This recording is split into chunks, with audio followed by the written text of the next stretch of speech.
Hello everyone and welcome to my channel future doctor NEET biology में आपका स्वागत करता हूं। मैं doctor Hasnain. Today we are discuss about green house effect and global warming. आज हम इस टॉपिक बहुत इंपॉर्टेंट टॉपिक को डिस्कस करेंगे अपने क्रैश कोर्स की क्लास में। Green house effect, global warming and ozone depletion के बारे में हम एनसीईआरटी से ही आपको क्रैश कोर्स करवा रहे हैं। This is very very important and हर साल यहाँ से क्वेश्चन ज़रूर से ज़रूर पूछा जा रहा है आपके नीट एग्ज़ाम में। डायरेक्ट लाइन यहीं से पूछी जा रही है। हर साल हर एक एग्ज़ाम में पूछा जा रहा था। इवन एम्स में भी, नीट में, जिम्पर में, हर एक एग्ज़ाम में पूछा जाता। लेकिन अब तो कलेक्टिवली एक एग्ज़ाम हो रहे हैं, तो यहाँ से क्वेश्चन आने के चांसेस बहुत ज़्यादा हैं। Green house effect, global warming and ozone depletion से इन दो बड़े टॉपिक को आज हम डिस्कस करेंगे, मोस्ट इंपॉर्टेंट टॉपिक। चलिए स्टार्ट करते हैं green house effect and global warming के बारे में। ग्रीन हाउस इफेक्ट का मतलब होता है कि अर्थ सरफेस का हीट होना। जो हमारी अर्थ है उसका जो हीट है, जो धीरे धीरे जो गर्म हो रही है, हीट का पोल्यूशन होने की वजह से, this is called the green house effect. इसका green house effect, green house effect has been derived from phenomena that occurring in a greenhouse। Have you ever seen a green house? क्या आपने green house को देखा है? It look like a small glass house. It look like a small glass house use for growing plant specially during winter. In green house the glass panel let's the light in but does not allow heat escape. कहने का मतलब green house में glass panel में light enter तो करती है but वो escape नहीं करती है। Does not allow heat to escape, therefore इसलिए the green house warm up the very much like inside a car that has been park in the sun for few hours. जैसे कि आप देख रहे हो कि एक कार कोई धूप में खड़ी है काफ़ी घंटे तक, वो क्या धीरे धीरे वार्म अप होने लगती है। इस सेम केस ऐसे ही हमारी अर्थ भी क्या होती है, धीरे धीरे वार्म अप होती है। This is called the green house effect. Green house effect is a natural occurring phenomena that is responsible for the heating of earth surface and atmosphere. सबसे इंपॉर्टेंट लाइन यही है जो आपसे एग्जाम में पूछी जाती है, आप इसको याद रखेंगे।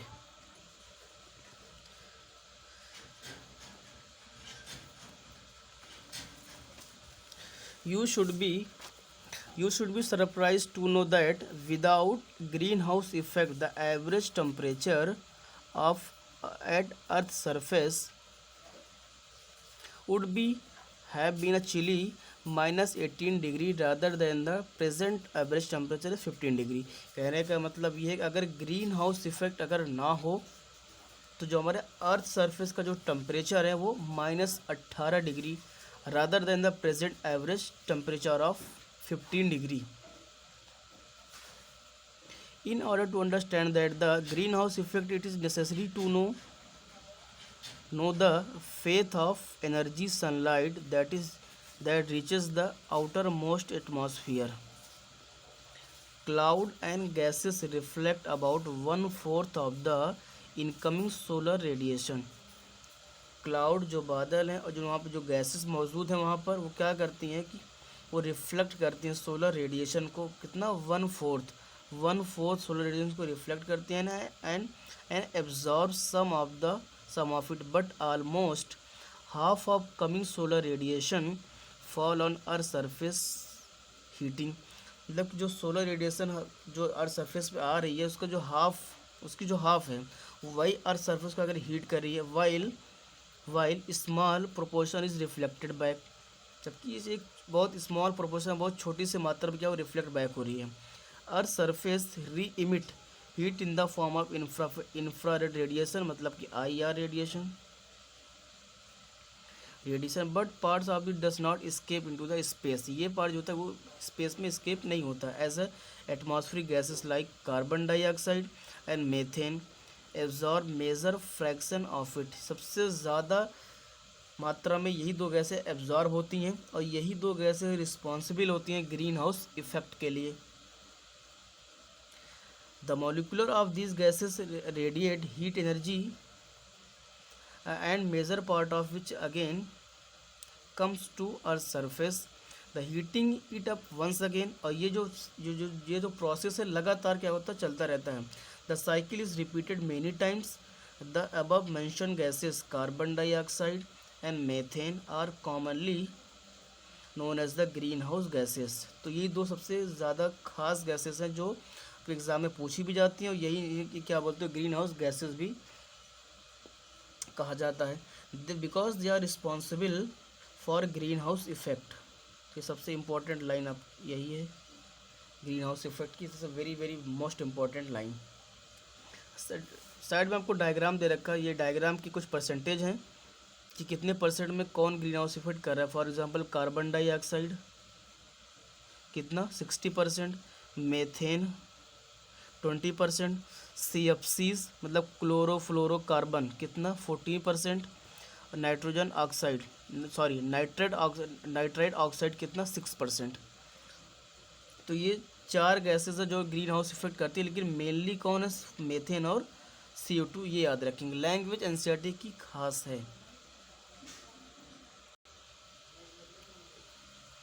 अब ये जो साइड में जो आपको जो डायग्राम दे रखा है एनसीईआरटी की डायग्राम में कुछ ये बातें लिखी हुई हैं, आप इसको ज़रूर पढ़ लें। कुछ भी इग्नोर ना करें, ना कुछ भी स्किप करें, कुछ भी पूछा जा सकता है आपसे। तो जैसे कि एक डायग्राम में दिखाया गया, सन से कुछ लाइट रेज आ रही हैं अर्थ पर, ये ग्रीन हाउस गैसेस हैं यहाँ पर जो मौजूद हैं यहाँ पर। Green house gases have absorb long wave infrared radiation from earth. तो मतलब जो ग्रीन हाउस गैसेस हैं वो क्या करते हैं, लॉन्ग मतलब इंफ्रारेड रेडिएशन को जो अर्थ से निकलती है वो क्या करती है, उसको एब्जॉर्ब करती है, यानी इमिट, वापस इसको इमिट करती हैं अगेन टूवर्ड्स द अर्थ, मतलब अर्थ की तरफ उसको वापस भेजती है, मतलब उसको एब्जॉर्ब करती है एक बार उसको अर्थ की तरफ वापस भेजती है। ये साइकिल लगातार चलती रहती है, ये साइकिल, और ये तब तक चलती है जब तक कि earth surface has no long wave radiation to emit, जब तक earth surface long wave radiation emit करना बंद ना कर दे, ये साइकिल तब तक चलती रहती है। Now moving forward, increase in level of green house gases has lead to considerable heating of earth leading to global warming. कहने का मतलब जैसे जैसे ग्रीन हाउस गैसें बढ़ती जाती हैं वैसे वैसे हमारे अर्थ क्या होती है, वार्म अप होती जाती है। This is lead to the global warming. During the past century, पिछले 100 साल की अगर बात करें, पिछले पास्ट सेंचुरी में the temperature of earth has increase 0.6 degree, मतलब कि 0.6 डिग्री टेम्परेचर इंक्रीज़ हुआ है पिछले 100 सालों में। Most of it during the last 3 decades. 3 decades का मतलब होता है कि 30 years.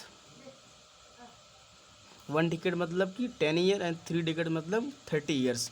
Scientist believe that the rise in temperature is leading to deleterious change in the environment resulting in the odd climate changes. This is called the El Nino effect, thus leading to increase in melting of the polar ice cap as well as the other places like Himalaya snow caps. Over many years, this will result in rise in sea level that can submerge many coastal areas. The total spectrum of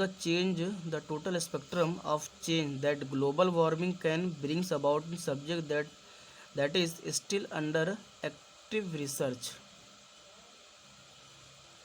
ये सब बातें कुछ बहुत ज़्यादा खास नहीं है, इसलिए आप इसको सीधा रीड कर लेंगे, लेकिन ये इल नीनो इफेक्ट आप याद रखेंगे। इल नीनो इफेक्ट क्या हो सकता है, आपसे पूछा जा सकता है, तो ये इम्पोर्टेंट है,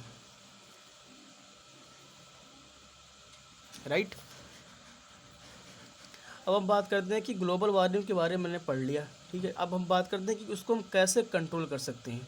जैसे कि हर टॉपिक में आपसे अगर कुछ न कुछ अगर कोई वजह अगर हो रही है आज हमारे इन्वायरमेंट पे, तो उसका एक उपाय भी होता है, उसको किस तरह से हम कंट्रोल कर सकते हैं और ये क्यों होती है, इसका क्या वजह है, इस सब की बातों में आपको हम डिस्कस करेंगे आगे।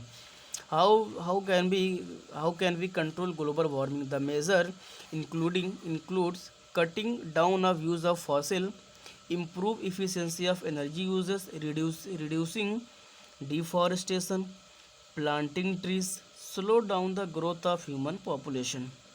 कहने का मतलब ये है कि ग्लोबल वार्मिंग की दो वजह क्या हो सकती है, क्यों इतनी ग्लोबल वार्मिंग हो रही है। क्योंकि आज आज जैसे इन्वायरमेंट में आप देखो ज़्यादातर पेड़ की कटिंग हो रही है। लोग पेड़ को काट कर अपने रहने की जगह बना रहे हैं। This is called the deforestation.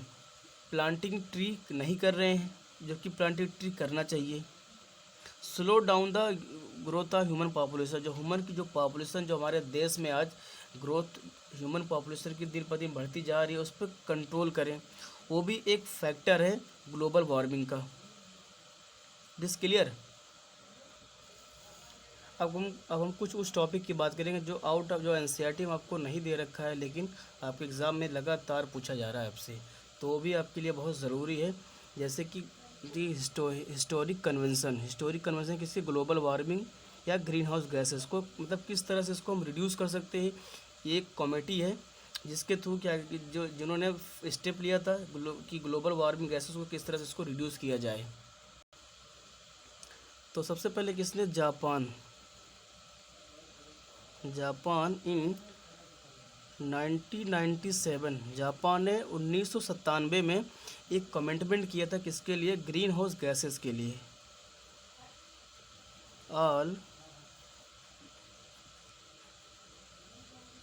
Green house gases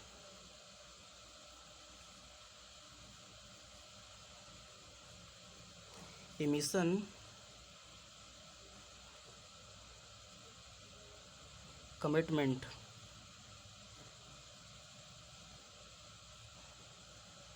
of Kyoto protocol.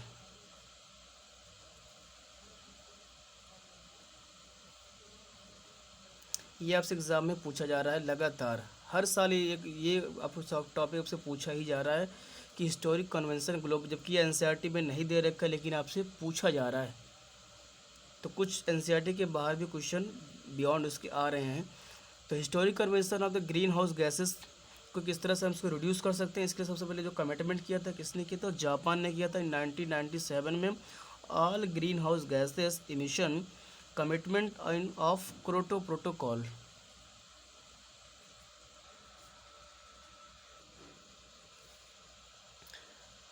तो हमने ग्रीन हाउस इफेक्ट को मैंने डिस्कस कर लिया। अब नेक्स्ट टॉपिक चलते हैं, ozone depletion in stratosphere.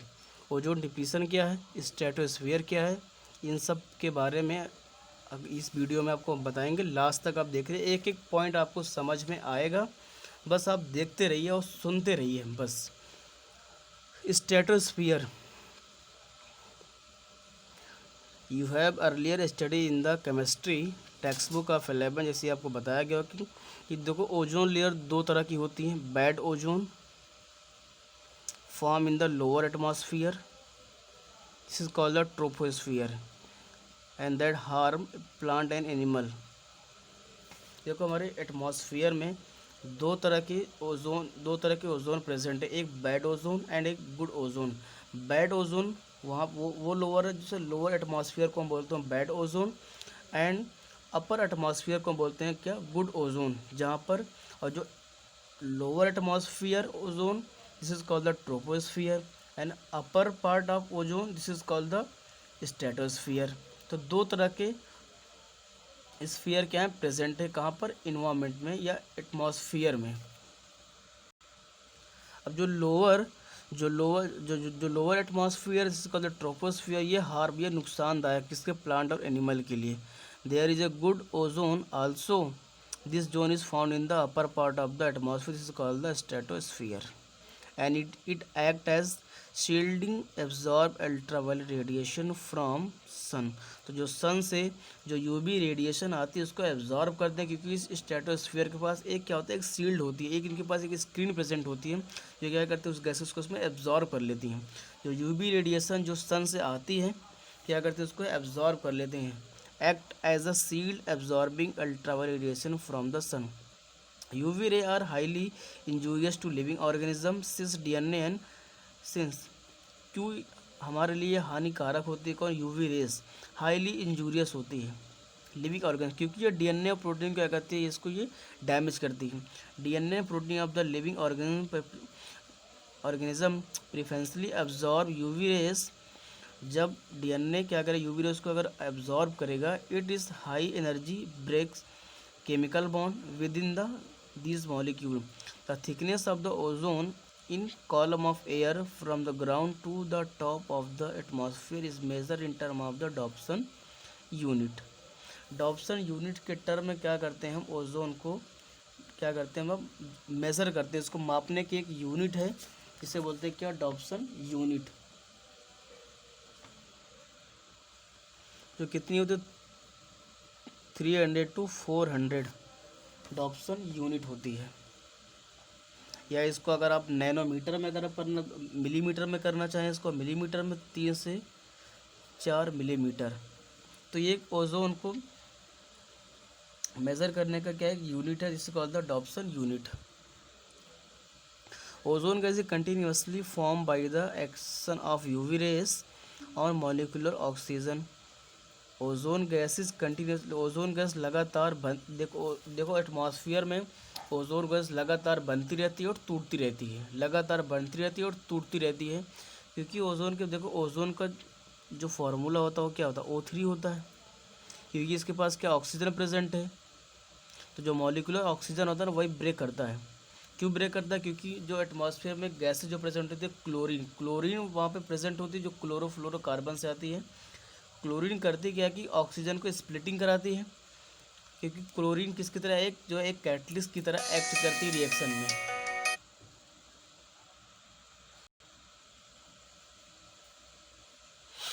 And also degrade into the molecular oxygen in the stratosphere में। तो बस ये पॉइंट याद रखना कि जो ऑक्सीजन मॉलिक्यूल है वो कहाँ पर डिग्रेड, कहाँ पर ब्रेक हो रहा है, कहाँ पर स्ट्रेटोस्फीयर में। There should be a balance between production and degradation of ozone in the stratosphere. से मैंने आपको बताया कि जो ओजोन जो लेयर है जो इसको ओजोन जो बनना और टूटना दोनों क्या होता है वो बैलेंस होता है, मतलब बनता भी रहता है और टूटता भी रहता है। The balance has been disrupted due to the enhancement of ozone degradation by the chlorofluorocarbon. Chlorofluorocarbon की वजह से ही ओजोन का डिग्रेडेशन होता है और इसका जो बैलेंस होता है वो डिस्टर्ब बिगड़ जाता है। Chlorofluorocarbon find use as a refrigerator, fridge में इसका यूज होता है। Chlorofluorocarbon CFC discharge in the lower part of the atmosphere, that is called the troposphere, and move upward reaches the stratosphere. In stratosphere UV rays act on them releasing chlorine atom। जैसे मैंने आपको बताया ना कि upper part में जब CFC पहुँचेगी तो CFC क्या रिलीज करती है chlorine atom, and chlorine atom degrade ozone के क्या करती है जो ब्रेक कर देती है रिलीजिंग मॉलिक्यूलर ऑक्सीजन। तो वहाँ से मॉलिक्यूलर ऑक्सीजन क्या करता है रिलीज़ करता है। सबसे पहले फिर से आप समझिए एक बार कि सबसे पहले क्लोरोफ्लोरोकार्बन कहाँ लोअर पार्ट में क्या हुआ डिस्चार्ज हुआ, कहाँ पर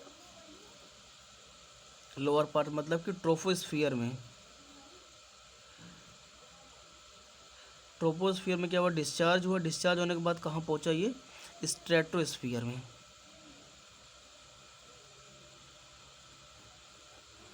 स्ट्रेटोस्फियर में पहुँचा कौन क्लोरोफ्लोरोकार्बन। जब स्ट्रेटोस्फियर में जैसे ही पहुंचा वैसे वहाँ से क्या रिलीज़ किया chlorine atom. Chlorine atom discharge किया। ये जो क्लोरीन एटम है क्या करता है ओजोन को ब्रेक कर देता है, ओजोन को डिग्रेड कर देता है। किसमें इनटू मॉलिक्यूलर ऑक्सीजन में। ऑक्सीजन में क्या करता है इसको डिग्रेड कर देता है। With these atom acting merely as the catalyst. जैसे मैंने कहा कि ये एटम किसकी तरह एक कैटलिस्ट की तरह एक्ट करता है, कौन oxygen. Chlorine atom are not consume in the reaction, hence whatever CFC are added to the stratosphere, whatever CFCs are added to the stratosphere, they have permanent and continuing effect on the ozone levels. Although ozone depletion is occurring widely in the stratosphere, although भले ही ozone depletion कहाँ पे होती है वो stratosphere में होती है। The depletion is particularly mark over the Antarctic region. ये अंटार्कटिक रीजन में ज़्यादातर ओजोन का डिप्लीशन होता है। This has result in the formation of large amount of thin over large area of thin ozone layer commonly known as the ozone hole. जब लगातार ozone depletion लगातार होता रहता है तो जो ओजोन की जो लेयरिंग होती है ना, वो क्या हो जाती है, एकदम थिन, एकदम पतली हो जाती है। दिस इज कॉल्ड, वहाँ पर एक छोटा सा होल बन जाता है। This is called the ozone whole.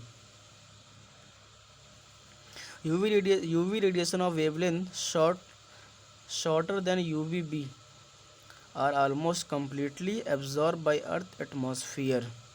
कहने का मतलब जो यूवी रेडिएशन होती है वो कई तरह की होती है। जैसे आपके एनसीईआरटी में यूवीबी दे रखा है, तो जो यूवीबी होती है बहुत डेंजरस होती है, क्योंकि यही वो रेडिएशन है जो क्या करती है, हमारे डीएनए को डैमेज करती है। हमारी स्किन पे जब आती है तो डीएनए को डैमेज कर देती है। The UV radiation of wavelength shorter then the UVB almost completely absorbed by Earth's atmosphere given that the ozone layer is intact.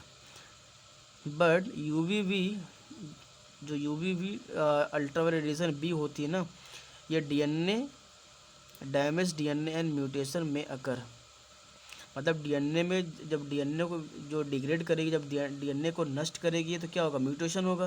क्योंकि हमें पता है जेनेटिक चैप्टर में आप पढ़े होंगे कि डीएनए में अगर चेंज आए, मतलब जीन में चेंज आएगा, उसके मतलब उसके क्या होगा, उसका जीनोटाइपिक रेशियो क्या होगा, उसको चेंज हो जाएगा। और डीएनए में अगर चेंज हो रहा है या उसके किसी भी एक जीन में अगर चेंज हो रहा है, this is called the mutation. यही म्यूटेशन की डेफिनेशन भी है। It causing ageing of the skin. अब इससे कुछ क्या क्या अगर डीएनए डैमेज हो रहा है तो क्या क्या कॉज कर सकता है, ageing of the skin, damage to skin cell, various type of skin cancer. In human eye cornea absorb UVB radiation and high dose of ultraviolet B causes the inflammation of cornea. Inflammation मतलब जलन होती है cornea में। This is called the snow blindness. Cataract such as such exposure में permanently damage the cornea.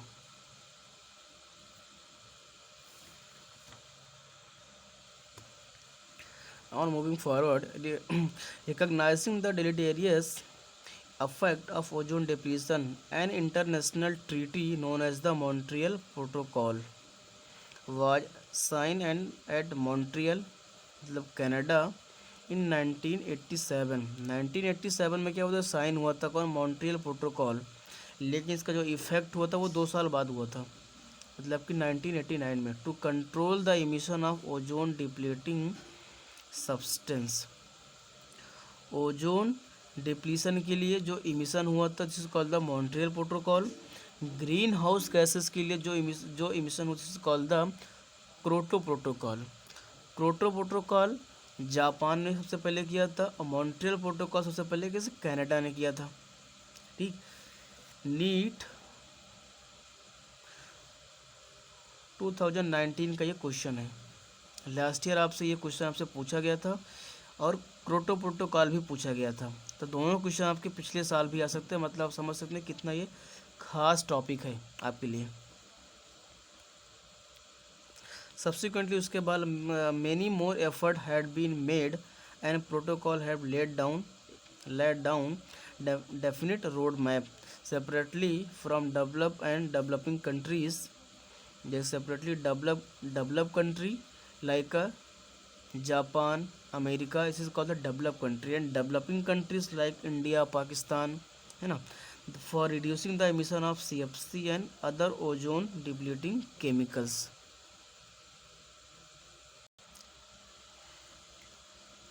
तो मैंने अब तक के मैंने 2 टॉपिक सबसे इम्पोर्टेंट कवर कर लिए हैं एनसीईआरटी के, जो एग्ज़ाम में आपके पूछे जाने की संभावना सबसे ज़्यादा होती है। इन 2 टॉपिक से क्वेश्चन आते हैं।